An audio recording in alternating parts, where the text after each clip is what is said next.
I grabbed a free pallet for this genius garden hack. I used a hammer to remove some of the boards carefully. I left the nails in the boards so that I could use them again. I made 3 rows with 3 boards tight together on the bottom row, 2 boards together in the middle, and 2 boards near the top. The pallet was taller than I wanted, so I used a reciprocating saw to cut the extra off. I flipped the pallet over and followed the same pattern with 3 boards together on the bottom, 2 in the middle, and 2 at the top. I used all the leftover boards from this pallet, plus a couple extra scrap 1x4s.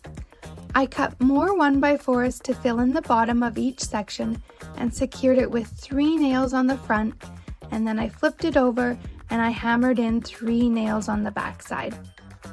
I gave the front a quick sand with 120 grit sandpaper using my palm sander. Next, I filled each section with soil and planted my favorite herbs.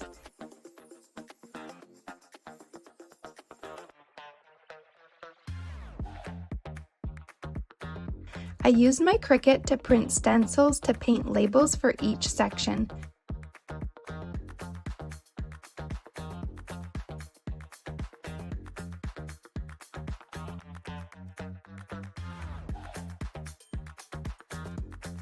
When applying the stencil, I first sealed it with Mod Podge, and then I let it dry before painting with acrylic paint.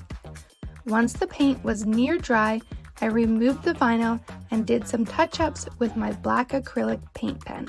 And now I have the most beautiful herb garden that can also be hung on the wall. I hope this inspired you to create your own pallet herb garden. Last week I walked out of my office and there they were right in the hallway. Some really good pallets, and they were in great shape, and it gave me a great idea on how to get ready for the spring. First thing I did was lay it down and start cutting around the edges. It's easier to take a pallet apart when you cut off the edges first because that's less nails you have to go through. On the middle section, just take a crowbar, hammer it in, and you're going to pull it up. Don't pull too hard. You want to do it from both sides. Now all you got to do is take out the nails. They're easy to do. Just lay it on a table, tap on one side, use the bar on the other, and pull it out. Once you get all of your nails pulled, you're going to have a nice big pile of wood to use. You can sand them down now or keep them raw looking like this. Next step is to grab some crates from Michael's. These are perfect, nice and smooth. I'm going to take 2 of these and glue them together. What you want to do is get your glue down and don't go thin on it, and then use your finger to spread it out. That's going to make it adhere to the other crates really nice. These are going to come in 2 pairs. So we're going to take this one and set another one on top. Lay it down. Make sure you get it lined up just right. We want it perfectly straight. And then use clamps to hold them together while the glue dries. Only takes a couple of hours. I did cheat on this one. I used a nail on the side to hold it together. Once you get your 2 pairs, you're going to space them apart. Take 3 of your boards from the pallet and lay those out. And we're going to use those to hold our 2 pairs of crates together. I can use screws or brad nails. I use brad nails because they're easier for me, but screws work just as fine. Go ahead and go around. Now I set up on sawhorses because I'm ready to put the legs on. Now I'm going to take that pallet wood and I'm going to square up the ends. These are going to be the legs. I'm going to set this on one side, facing on the side of the pallets to put them in.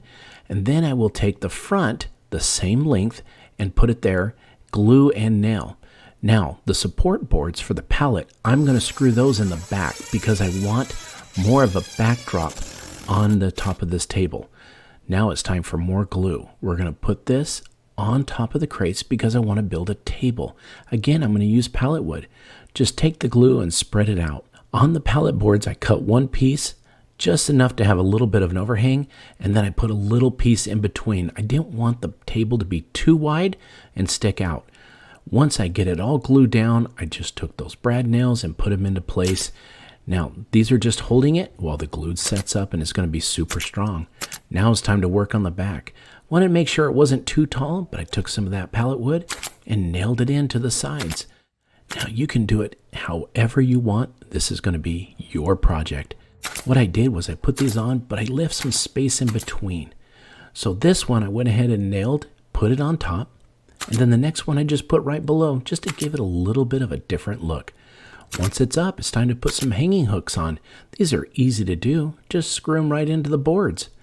Now, let's put this thing in place. And I went to Dollar Tree and grabbed a bunch of items for only $1. This is our potting board right here. I'm going to put the potting soil right in, and this allows me to work right there at the table, potting my plants.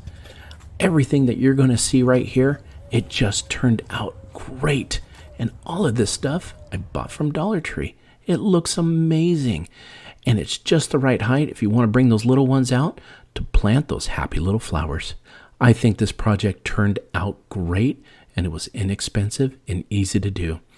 I hope this inspired you to build your own DIY potting station. For this project, we're going to grab us an old pallet. We need to cut a section of the pallet out, but we got to be careful we don't cut where there's any nails or screws. For these cuts, we got to use one of our saws. This is a skill saw. It makes good straight cuts. What we need to do is look at the side of the pallet, make sure we measure, we have the same overhang.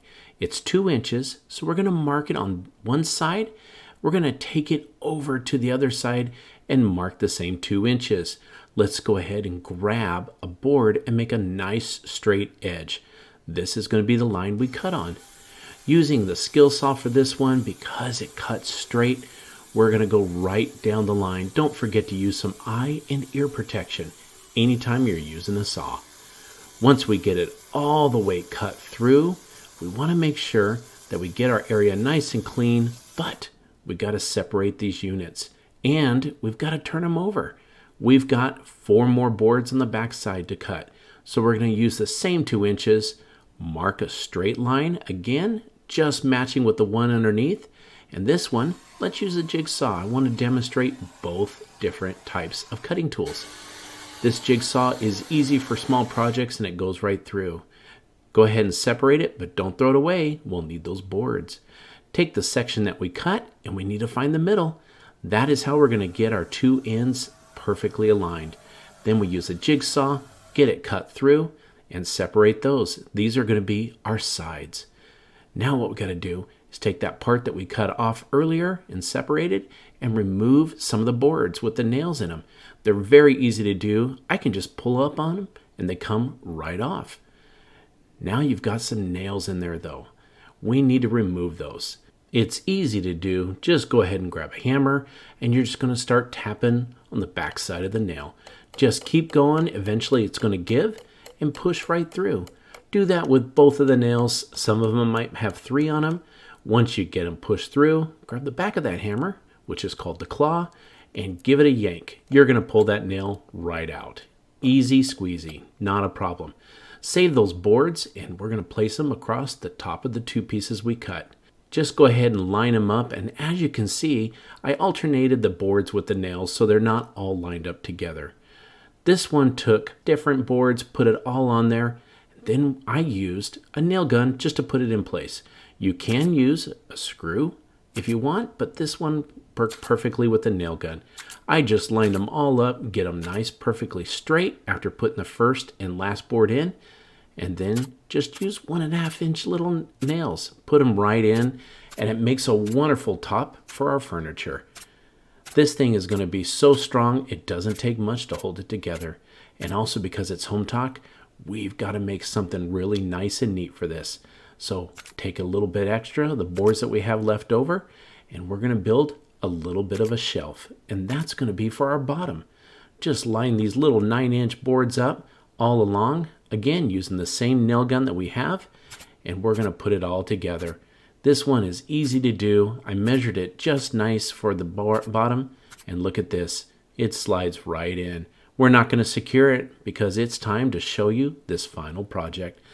This is great for outdoor. It looks rustic, and it's great for cooking s'mores and making some hot chocolate, especially with that sliding shelf.